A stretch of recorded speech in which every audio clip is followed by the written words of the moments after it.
Hey, what's up, everybody? Welcome to Goaltending, where your why is bigger than your excuses. It has officially been a full year of goaltending, and I can't tell you enough how incredibly thankful I am to be a part of your journey, to experience so much growth over the past year, and to have the opportunity to connect with so many incredible guests, because I've learned so much. While I hope and know that you have learned a lot along the journey as well, through all of the outstanding guests who have taken their time and shared their information, their knowledge, their resources. So sincere thank you on that.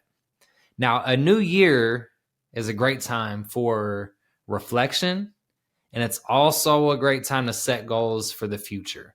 I try to spend a lot of time focusing on both.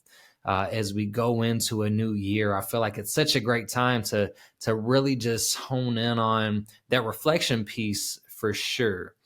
There's a couple things I want to do for reflection today, and it starts with just recognizing and showing appreciation for the people who have tuned in, listened, supported the podcast this year. For me, that's a big reflection piece, because I can't tell you how much it means to have that support.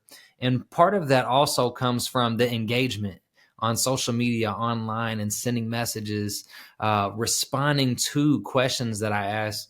It means a lot that you take the time, that you interact with those social media posts, that you leave comments on the videos, and really ask questions and share how you feel and join the conversation. That's what helps grow. So I really want to thank you all for those pieces. Also, there has been just some outstanding people who have reached out and said, hey, just wanted to let you know, like, I appreciate what you're doing. I've been impacted by listening to these episodes. They've motivated me. They've inspired me in some way. That is what this is for. That is why I started doing the podcast. It was all to make some kind of difference, some kind of impact with the knowledge and experience I've been able to gain to this point. And it's not about me, which is why I want to bring in outstanding guests who can share something that you can relate to from a different standpoint. So I try to really mix it up, and I appreciate you all so much, and having the courage to go after your goals, to reach out, to let me know that it is having an impact, that it is helping. Because it doesn't matter if it's one person or a million, this was made to help you in your journey. So thank you so much for that. That's a piece of my reflection. And I want to say, like, don't forget, like, with your reflection, take the time to celebrate the progress that you've made. Even if you fell short of goals that you set for this year, take time to celebrate the progress. It's so worth it. It's so worth recognizing, celebrating, and really taking a moment just to bask in that progress. And then the second thing when it comes to reflection is I want to spend today's episode going through some of my favorite clips from each episode throughout the year. Now, that is so we can just be reminded of some of the great tips that our guests shared throughout the year. But also, I want you to go into the new year with all of this stuff fresh in your mind. I want you to have all of these great tips in your head already as you start to think about your goals for the new year, as you start to plan and think about what you want to accomplish. When you're getting your motivation together, I want you to have these tips fresh in your mind, just had heard them.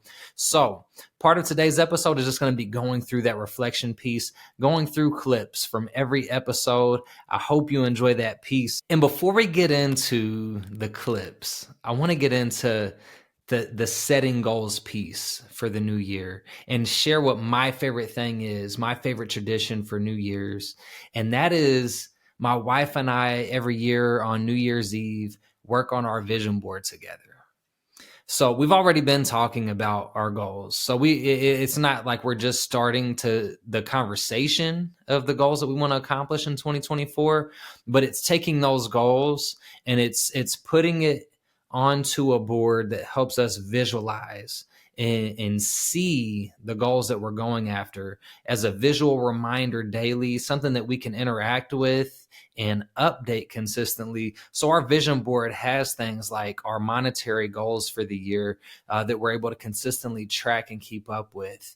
It has motivational quotes. It has weekly action lists. It has pictures of goals that we can see, that we want to visualize, something that we can, let's say if we're wanting an investment property, we can take a picture of a similar type of property, put it up on the board. If you're saving for something, if you're able to take a picture of that, hang it up so that you're able to see that consistently. Having that visualization is so helpful to us. So working on that vision board is a favorite tradition of mine. I highly encourage it. In some way, practicing visualization when it comes to what you want to accomplish with your goals. So whether it's a vision board or just hanging up some pictures or some motivational quotes, things that remind you of what you're working toward, that you're going to see and come across every single day as a reminder of what you want to accomplish and what you want to work toward. And then front and center on our vision board is our family motto that we built together. I think it's such a crucial, important piece to start right there. It starts with the family, like talking about our goals together. But before we can talk about our goals, we have to know what our values are. Like, what is it that matters to us? What do we want to work toward? What do we want to accomplish together? So I want to share our family motto with you, just as something special going into the new year, and to give you an idea and a starting point of something you can think about if you want to put a family motto together, or some kind of motto even for yourself. If you don't have a family yet and you want to work on your own personal motto of your values, the things that drive you, I highly encourage working on a motto, something that you're able to stand by, and it's living, so you can update it as you go, as things change throughout your life. But highly encourage it. So here's ours to give you a starting point. We do more than dream. We set goals and plan. Actions speak louder than words. We never fail because we learn from our shortcomings. When we cannot walk, we lean on each other. We forgive. We give hugs. We always say, I love you. We appreciate every day because time is our greatest asset. Time with family and friends is time well spent. So for Brittany and I, we went through it and just asked ourselves, like, what really matters to us?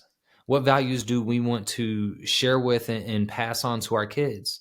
So when we built this model, those are things that we thought about, and that the model may adapt over time. We may add to it. We may make modifications. That's the great thing about it. It's yours to do what you want with. But I just wanted to share that.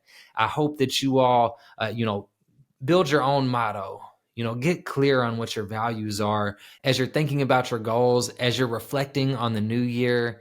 So let's get right into the clips for this year to remind you of some of the great tips that came up from our guests. Thank you all again for the support. Enjoy the clips. The first step is identify your start and finish. Step 2, identify what you have to start with. Now, step 3, make a plan for progress. Now let's move into step 4, take consistent action. Now, step 5 is our last step. That is where we review and refine our plan. That's the 5-step process.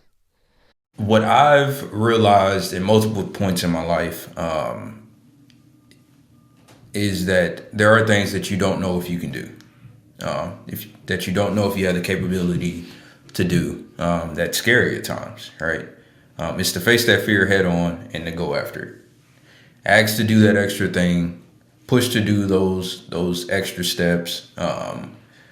Say, yeah, I want to take on that role, whatever it may be. Mm-hmm. And then more times than not, if you put in the work, you'll either reach that and be successful in it, or you'll fail forward. Yeah.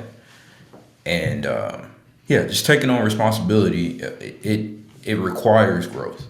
And The reason most startups fail, the reason most entrepreneurial businesses fail, is because the numbers don't work. So that's another reason why it's so important to really honestly understand your numbers. Unit economics. How much does it cost you to make one item of whatever it is you're making? And then who's going to take a piece of that? The manufacturer, the wholesaler, the distributor, the retailer. Is there enough left over for you to make a profit? And that includes paying yourself. Mm-hmm. And if there's not, then you either have to see if you can raise the price, if the market will bear that, or you don't have a business. I always used to say, if it costs you $10 to make your item for one item, but people are only willing to pay $5 for it, well, then you don't have a company. Doing this kind of stuff, you really have to have thick skin, and you have to have the stomach for it.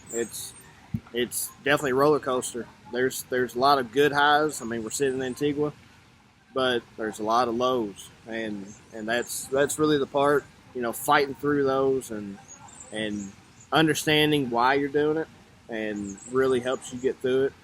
There's a piece of that I love that you said, because I've heard a lot of other entrepreneurs talk about it, and that's the roller coaster. Yeah. Of being an entrepreneur, of working a business, and really of life, because we have our highs, we have our lows, and if I remember the right way they said it, there was somebody that talked about you gotta ride your highs and survive your lows. Yeah. It's like a wave. Yeah, and it's not even daily. It's like hourly. It's insane. You can have the best hour you've had in a year, and then one phone call, you're right back down. What stood out to me was the word focus. So you notice your focus, right? Mm-hmm. What you're focused on is what you're noticing. So with clients, I always talk about gratitude. I'm always saying, hey, let's, maybe today you kind of list 3 things you're thankful for. And of course, they're not in a great spot, right? So they're like, there's nothing. I got nothing. I don't have money. I don't have, I'm fighting all the time with people. I'm failing classes. So it's hard to find it, but it's really huge when we do find those pieces, because it can shift the focus. The stories that we tell ourselves on the why, it's not really about why, unless it's, you're saying, well, I didn't go to the gym today, and well, it's probably because I'm just lazy. Yeah, sometimes people are lazy, but other times, if we actually take the time to think about why we didn't go, there might be underlying reasons of why we didn't go. Or, I didn't get the promotion at work because they don't like me. Mm-hmm. I didn't get that raise that I wanted because they don't think my work deserves it. So oftentimes we answer our whys for everybody else. We don't take the time to think, what other story could it be? The one thing that I forgot to do is be human in the business. Yes. If people listen to this podcast and that's the one takeaway they hear today, I promise you that's the one, especially now in today's employee market, that's going to help you, is humanize your business. When it comes down to it, at the end of the day, we're all just people. We all should be on the same page, having the same goal, working for the same things. And if you can't connect with people, I don't care how good you are, you're not going to be successful. I want to touch on a point you brought up when you talked about, kind of putting energy and focus towards our goal, and then the universe tends to give back.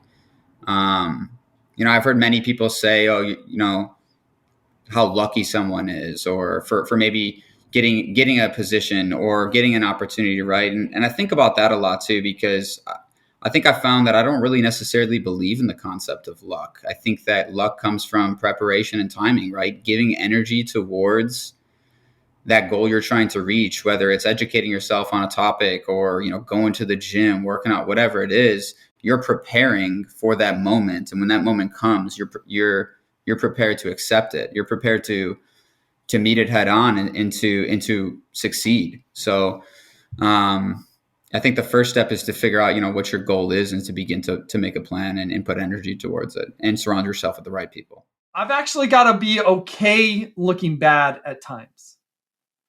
If I want to find truth and think optimally, I've got to admit that I'm wrong at times. And if I want to reach goals, I've got to wade through problems at times. And if I want to lift others, I've got to be willing to put myself on the back burner at times. And I don't know about what you will, but those at times moments are really difficult to navigate. Yes. I just know for myself is I'm naturally prone to want to protect myself in those moments. Mm-hmm. But that's where vertical development comes in. And that's the connection between vertical development and mindsets is if we could shift our mindsets, we're vertically developing. I've implemented in my life last year is this concept of a scorecard. And I actually got it from a high-end local executive that I met. And she gave me the cheat sheet into her life. I was like, how did you function all of these things? She gave me the cheat sheet into her life. And I've modified it into mine. I've modified it into, my ministry area. I've modified it into the business. I've modified it into the people around me. But it's this concept of a scorecard. So in this scorecard, one of the things that, one of the top things to grade is the actions. What's the actions that you're putting in there? So then the other three areas are much more results based. But you can't get the result without the actions. To think about going to school with two small kids and trying to figure out a different type of career was not going to happen for me. So the foundation that I have built for my children when I was still technically a child, I mean, I had Elizabeth when I was 21. So the foundation that I had built were basically the rocks that I kind of felt like were thrown at me in my adolescence. And then I had to figure out how in my head not to be like that. Yeah. So I've constantly said to myself and to several people around me that you need to be who you needed when you were younger. It really draws a lot of attention to the last step of the goaltending process, and that is review and refine. So within a month or two, I realized I can take on more than this without sacrificing the balance that I want and the other priorities of my life. I was like, I can squeeze another episode in each month and be able to do 2 a month. So I quickly realized that I adjusted my processes and got to where I'm now producing 2 episodes a month instead of what I initially planned for, which was 1. Now, I could have stuck with just doing 1 episode a month, but then I would have been selling myself short. So I did set my goal short, but that does not mean that I have to perform short. Part of reviewing and refining is, hey, maybe I hit that goal quicker than I thought I was going to. It doesn't mean that's the end of the line. That leads to more goals. And the truth is, we allow staying in our comfort zone to keep us from accomplishing things that we can accomplish. We live in our comfort zone.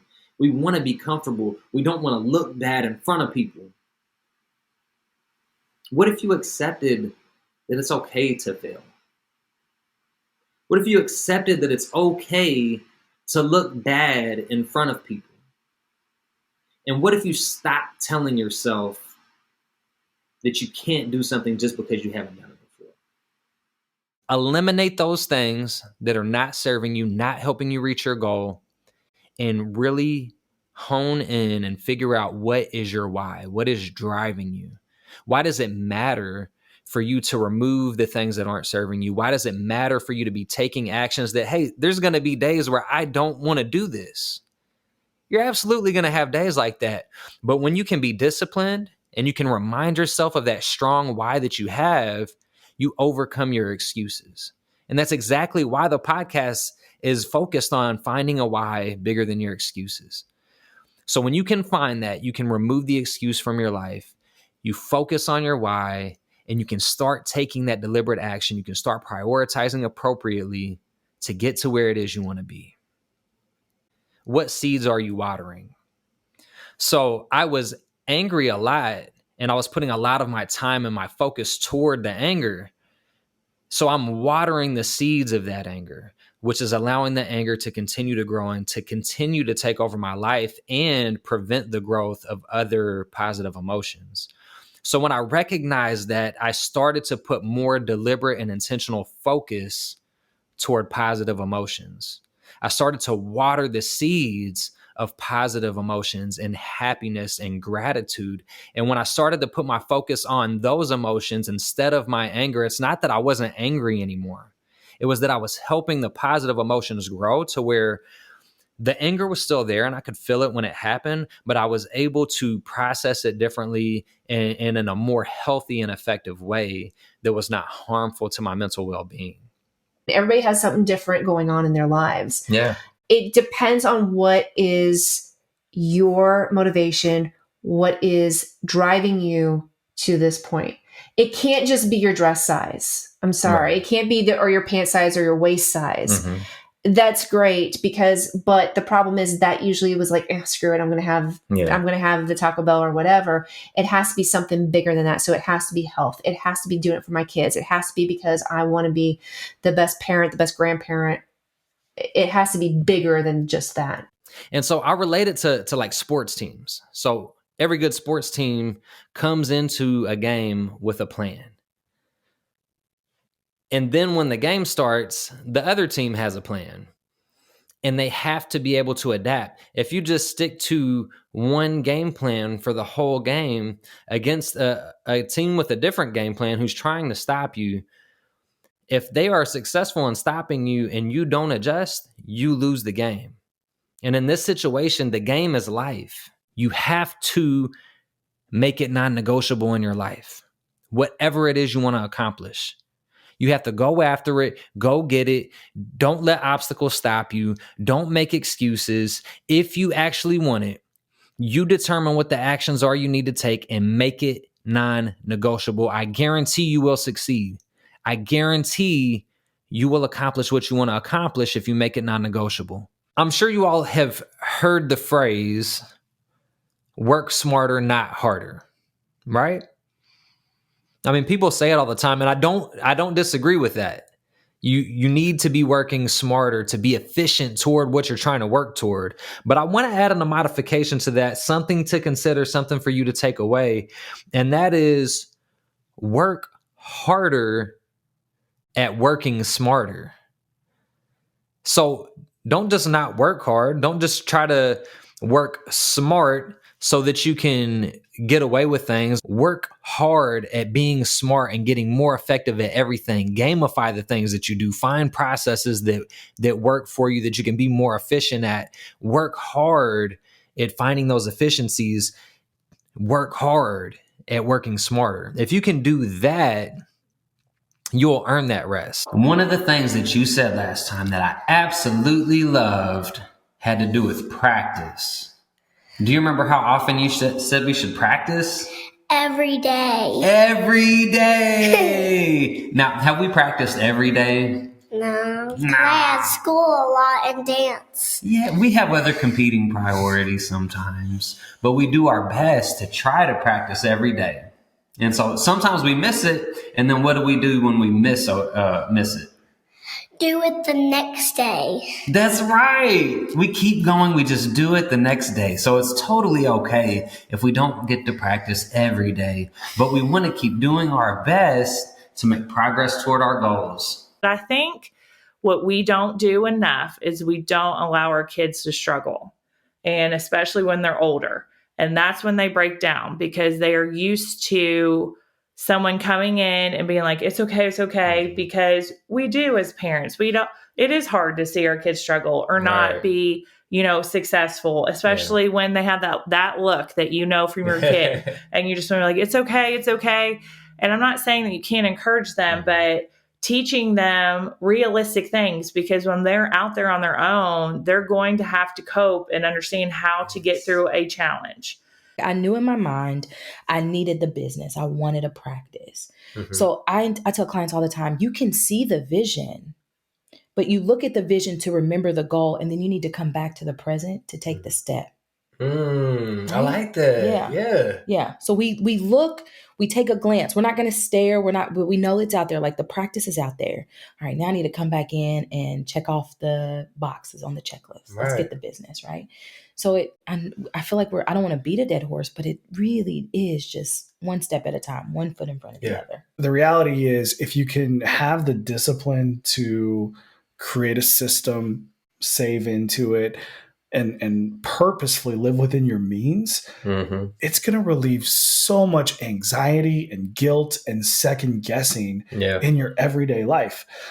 Life has a lot of pain and uncertainty. It really doesn't matter what choices you make. Those are constants. So if you recognize that and you're like, if I can stick to the pain, so for example, of having a budget, it's going to alleviate a lot more long-term pain. It's going to create more options for you, while giving you a better mental state about your finances. You're controlling what you can control, and that feels good. It gives you confidence.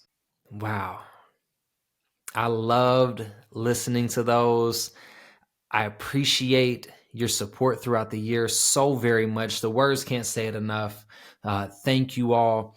And this is the last opportunity for me to tell you, to remind you, I would love to see you, connect with you, and help you at the Goal Get It Resource Seminar that we're doing on January 6th, Louisville, Kentucky, from 4 to 7 p.m. Including myself, there's going to be 6 outstanding speakers there to talk about personal goals from every aspect. We'll be talking about money goals, health and nutrition, mortgage planning, mental health and mindset, personal coaching to help you with your goals, a little bit of everything. And there's going to be just outstanding free things that each person is bringing to the table to help you kickstart your year with motivation, resources, and information that you need to achieve your goals.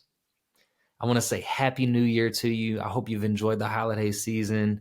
Thank you again for tuning in, allowing me to be a part of your journey. Like, subscribe, share it with somebody you know it can help. This is a great one for them to just catch these quick tips throughout the entire year.